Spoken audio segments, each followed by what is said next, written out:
Hey y'all, so this review is going to be from Vanlov. They sent me a 28-inch wig. I will leave the information for this wig in the description box. Overall, I have no complaints with this hair. I don't know why they sent me black wig caps, but whatever. Yeah, so this is the frontal wig. I have no complaints about this wig. Even though it's curly hair, I didn't experience any shedding. I could run my hands right through it. I mean, you guys are going to see in the video, the tutorial, but that's the wig right there. As you guys can see, nice, pretty, HD lace, full 13x4, popping.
So as you guys can see, this wig was extremely HD laced. The lace was lacing. The hair is beautiful. I'm going to go ahead and wet it so you guys can see what it looks like. Because of course, you know, after manipulating the hair so much, hot combing it, doing the baby hairs, all that stuff, you know, so you got to wet it again.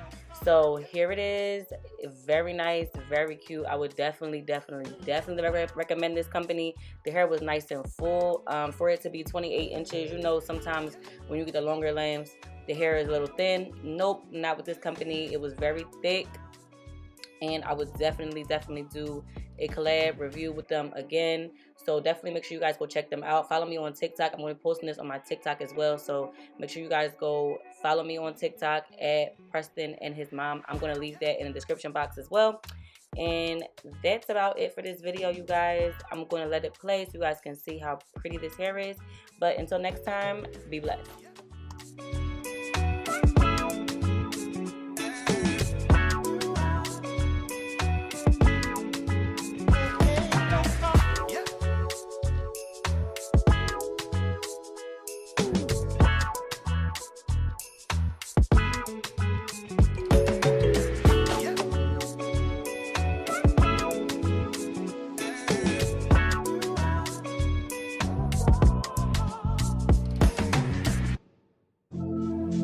Whip, body, whip, got it, die on it. Did I ever ask you to take me to go shopping in Paris or go sailing overseas and just drape me in Gucci? No, all I ever asked was you to pick up the phone